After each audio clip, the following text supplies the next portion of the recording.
Bum bum bum bum bum bum bum bum bum bum bum bum. The Peter Dislike Show. Bum bum bum bum bum bum bum. All right, I'm getting ready to go to Houston, flying out on Thursday. I was thinking about in the past how addiction problems really pigeonholed my social life and my overall flow of life, if you will. In 2003, 2002, my family and I traveled to Taiwan, and I got into a very big argument with my mom. What had happened was in Taiwan, soda is not nearly as prevalent as here in the United States. And we had gone to the store and bought about a 1 liter of soda. They don't have 2 liter bottles. This is in Taiwan. And if I remember correctly, it cost 90 Taiwanese dollars. That's about $3 for 1 liter of soda. Don't forget, also in Taiwan, the average person's income is a lot less than here in the United States, right? So try to imagine paying $6 for a liter of soda, right? And we got home and I quickly guzzled it all down. And my mom was so upset. And not only was my mom upset, but I was upset that there was no more soda and she wasn't going to buy any more. And I also felt a complete loss of freedom from my life because of how chained I was to the soda. I literally lived from one soda to the next. And that was that. I had a very miserable time. I couldn't wait to get back to the United States to get to my favorite soda. Now, looking back at it, I really missed out on my vacation. 13 years ago, I was living in, this is 2012, I was living in Pittsburgh, Pennsylvania. I had a job there, but I was dating a girl in Rochester, New York. I had just graduated school from Rochester Institute of Technology. Every time we had a 3 day weekend, I would drive to Rochester, New York. But I would get there, and the first stop on my list was not my girlfriend's house. No, it was the grocery store to pick up my favorite non alcoholic beer, to pick up my favorite chips, whatever food I was craving at the moment in time. And I literally lived from one food craving to the next, and often seeing the girl was only a distraction from the food cravings. And I really missed out on a lot of things. And it's I would argue it's the main reason she is not my wife today. I would argue that as well. In 2017, I went to go see a solar eclipse in Salem, Oregon. And when I got to Salem, the first stop on my list was to go to a Five Guys. And also after Five Guys, I also picked up a bunch of other foods to have at the solar eclipse.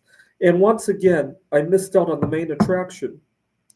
I traveled for the solar eclipse again in 2020. Actually, the solar eclipse in 2024 was kind of interesting.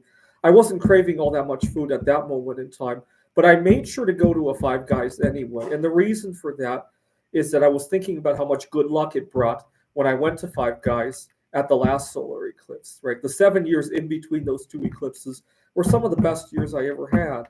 I had three girlfriends at the time. I had three other relationships at the time with myself, right? I had started my uh, I pivoted my career, started my teaching career at the community colleges. A lot of things had gone right. I had accumulated $300,000 worth of assets, including the Bismuth, and among other things. And it wasn't the best I could do, but there were a lot worse things I could have done. Let's put it that way. I also corrected a lot of bad habits during those were 7 really good years of my life, I would argue. I mean, they could have been better, but they were not a complete loss. And so I made sure to go to a Five Guys, and so it was good. I wasn't really craving it. But I'm just about to go to Texas, and I'm so glad I'm no longer chained to my food. If I find good food there, great. If I don't, that's great too. I'll do a fast. And so, funny thing is that we had made a little bit of a side bet uh, on the Super Bowl. I'm a big fan of Taylor Swift. She doesn't like Taylor Swift, and we had made a bet, and the loser would have to cook dinner. And so I lost, which is great because now I don't have to tell her about all the food allergies that I have. I could just cook for her, and that was good, right? It was a no lose situation. If I had won that bet, then I'll have to tell her about my allergies, but that would be a fun way to get it over with, right? All right, so that's what addiction will do to you, unfortunately. Unfortunately, I have a roommate who is an alcoholic and a smokeaholic, and watching him really makes me appreciate how far I've come from addiction myself. Every 10 minutes, every 20 minutes, he's going out for a cigarette. And you got to understand, sometimes the weather isn't very conducive to that. He'll go out when it's freezing, when it's burning. He'll go out when it's pouring.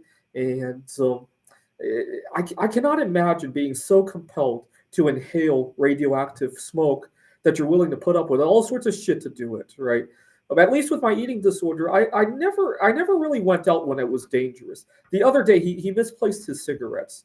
What had happened was the night before, I was telling him about how cigarettes were radioactive, and he didn't believe it. He got so upset, he threw the cigarettes at me, and he forgot to pick them up from the floor. And then the following day, he said, "Where are my cigarettes? Where are my cigarettes?" And I forgot about the incident either, so I didn't remember that they were at the corner of the kitchen. He ran out to go buy another pack, and he came home fuming about it because he said they were not in his budget. Now his check is going to be tight. He doesn't know how to put gas in the car now. He was fuming about it. I asked him, "How much were they?" He said it was $6.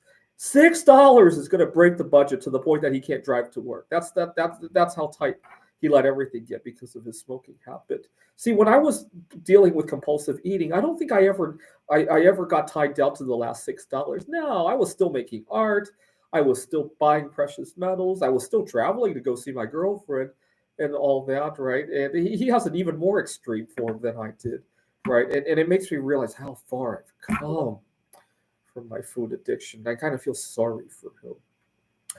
This is the Peter Dislike Show. Bum bum bum bum bum bum bum bum bum bum bum bum. The Peter Dislike Show. Bum bum bum bum bum bum bum. Bum bum bum bum bum bum bum bum bum bum bum bum. The Peter Dislike Show. Bum bum bum bum bum